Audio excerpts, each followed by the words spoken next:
Yes, reka ngusuhuze kandi nkwifurize kugira ibihe byiza wowe ukunda amakuru n'ibiganiro bitambuka hano kuri Iris Rwanda TV. Twizere ko umeze neza. Niba utameze neza kandi wihangane, muri ubu buzima niko bigenda, uyu munsi biranga ariko ejo biba bizakunda. Nitwa Jean Bosco Abayisenga, nzanye amakuru agezweho muri aka kanya. Aka kanya nonaha niyo makuru ari kuvugwa mu Rwanda hose, by'umwihariko ni inkuru iturutse mu karere ka Nyanza, aho ukekwaho gukora jenoside yafashwe amaze imyaka 23 yihishe mu mwobo. Urwego rw'ubugenzacyaha RIB rwataye muri yombi Ntarindwa Emmanuel ukurikiranyweho uruhare muri jenoside yakorewe abatutsi, aho yari amaze imyaka 23 yihishe mu mwobo yacukuye mu nzu iherereye mu karere ka Nyanza. Umuvugizi wa RIB Dr Murangira Thierry yabwiye ikinyamakuru Igihe dukesha iyi nkuru ko uyu mugabo yafatanywe na Mukamana Eugenie wari umaze iyi myaka yose amucumbikiye kandi azi ibyaha yakoze. We akurikiranyweho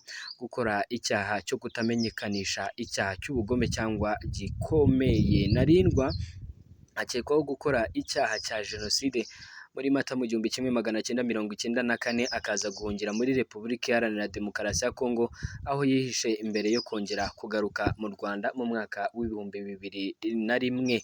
Akigaruka mu gihugu yagiye mu karere ka Nyanza acumbikirwa na Mukamana bari baturanye mbere ya jenoside, ndetse nyuma bombi babyarana umwana. Amakuru atangwa na RIB avuga ko uyu mugabo atigeze asohoka mu nzu kuva icyo gihe bitewe n'uko yabaga mu mwobo yari yaracukuyemo, ndetse akaba ari wo yari amazemo imyaka isaga 23 yose. Mu ibazwa rye Ntarindwa Emmanuel yiyemerera ko yakoze jenoside kandi ko yishe benshi, atanibuka umubare. Ibyo byaha akekwaho yabikoreye mu cyahoze ari komine Kigoma na Nyabisindu, ubu ni mu karere ka Nyanza, umurenge wa Busasamana.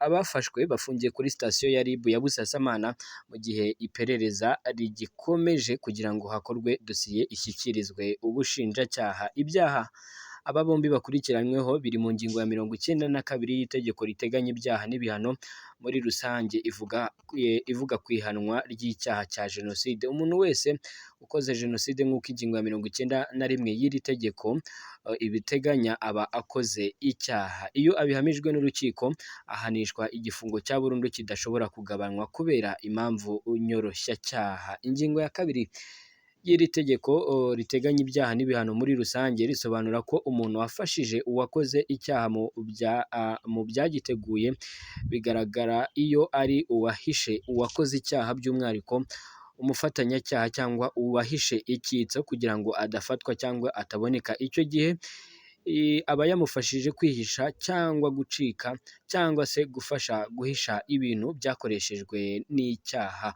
Umufatanyacyaha cyangwa icyitso ahanwa hakurikije ibihano itegeko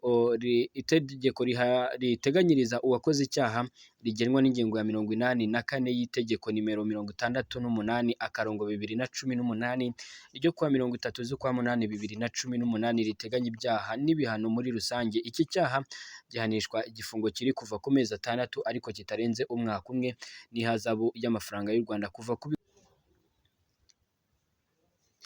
by'umwihariko nyine ni icyaha nk'uko nari mbivuze, ni icyaha gihanishwa igifungo kiri kuva ku mezi 6 ariko kitarenze umwaka n'ihazabu y'amafaranga atari munsi y'100 ariko atarenze 300. RIB ikaba iburira abantu ko badakwiye kuba abahisha cyangwa ngo bahishire nyine abakekwaho gukora cyangwa se kugira uruhare muri jenoside yakorewe abatutsi mu 1994. RIB igakomeza kubasaba gutanga amakuru kugira ngo abakoze ibyaha bahanwe n'amategeko. Uyu nguyu Ntarindwa Emmanuel nk'uko muri kubibona ku mafoto, ngira ngo n'iyi foto ari mu cyobo mo hasi munsi y'ikintu, niba ari igitanda sinzi, ngira ngo murimo murabibona. Uyu nguyu akaba ari we witwa Ntarindwa Emmanuel. Mwibazwa rye ati njyewe nishe abantu benshi ntashobora no kumenya umubare wabo. Ngahe nguko yitwa Ntarindwa Emmanuel, uyu akaba akomoka mu karere ka Nyanza. Nyuma y'uko jenoside yakorewe abatutsi nyine yabaye akaza guhunga kuri iyi nshuro akaba rwose yaje kuboneka ari mu bwihisho, aho yahishwe yahishwe n'umugore nyine twabatangarije, bikaba bivugwa ko nyine n'ubundi babanaga nk'umugore n'umugabo, dore ko baje no kuba babyarana umwana. Reka dusoze aya makuru ariko nkumenyeshe ko n'ubundi amakuru afite aho ahuriye no kubaho neza cyangwa se n'imibereho myiza, u Rwanda bose, abanyarwanda bose bishimye cyane. Ni inkuru iri gucicikana hirya no hino ku mbuga nkoranyambaga, aho amakuru amaze kujya hanze avuga ko Paul Kagame yamaze gutanga kandidatire ye ku mwanya wa perezida wa Repubulika. Mu gitondo cyo kuri uyu wa gatanu, Perezida Kagame yashyikirije komisiyo y'amatora kandidatire ye ku mwanya w'umukuru w'igihugu ahagarariye umuryango wa FPR Inkotanyi. Yakiriwe na perezida wa komisiyo y'igihugu y'amatora Oda Gasinzigwa ku biro bya komisiyo y'amatora mu Kiyovu. Perezida Kagame yari aherekejwe na Madamu Jeannette Kagame hamwe n'umunyamabanga mukuru wa FPR Inkotanyi Gasamagera Weraris. Umukuru w'igihugu yasabwe icyemezo gitanzwe na FPR Inkotanyi kigaragaza ko yamutanzeho umukandida mu itora rya perezida wa Repubulika, ndetse kandi yasabwe icyemezo cy'uko afite ubwenegihugu nyarwanda bw'inkomoko n'icyemezo cy'uko inyandiko zatanzwe ari ukuri. Mu bindi yasabwe harimo icyemezo cy'uko yagaragaje umutungo we, byose yabitanze muri kopi ebyiri, imwe isigara muri komisiyo y'igihugu y'amatora, indi iterwamo kashe kuri buri rupapuro arayisubirana. Perezida Kagame nta cyangombwa na kimwe atigeze ashyikiriza komisiyo y'amatora NEC, cyangwa se ikigo cy'igihugu gishinzwe nyine gutegura amatora. Iyi NEC iherutse gutangaza ko abifuza kuba abakandida bigenga nabo biyongereye, kuko kuri ubu abamaze kwakirwa by'umwihariko bashaka kwiyamamaza ku mwanya w'umukuru w'igihugu barasaga 8, naho abashaka kwiyamamaza ku mwanya w'umudepite ni abasaga 41.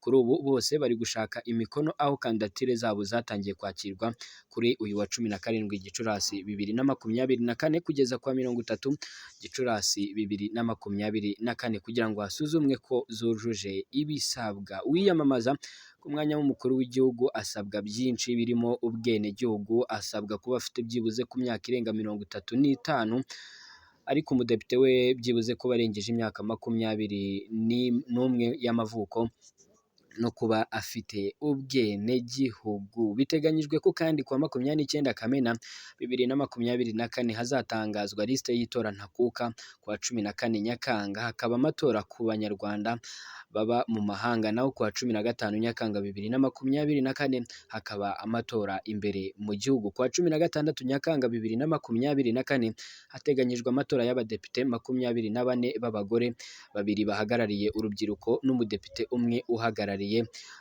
abafite ubumuga. Ngaye nguko biteganyijwe ko bitarenze kwa 20 Nyakanga 2024 hazatangazwa by'agateganyo ibyavuye mu matora, mu gihe bitarenze 27 Nyakanga hagomba kuba hatangajwe burundu ibyavuye mu matora. Ngaye nguko uko bimeze hirya no hino mu gihugu. Nkutambagije igihugu mubwira inkuru ebyiri ziri kuvugwa kuruta izindi zose. Aya ni amakuru utasanga ku yindi televiziyo usibye hano kuri Iris Rwanda TV. Icyo usabwa no gukora subscribe tukajya tubana mu makuru n'ibiganiro byose bitambuka hano kuri Iris Rwanda.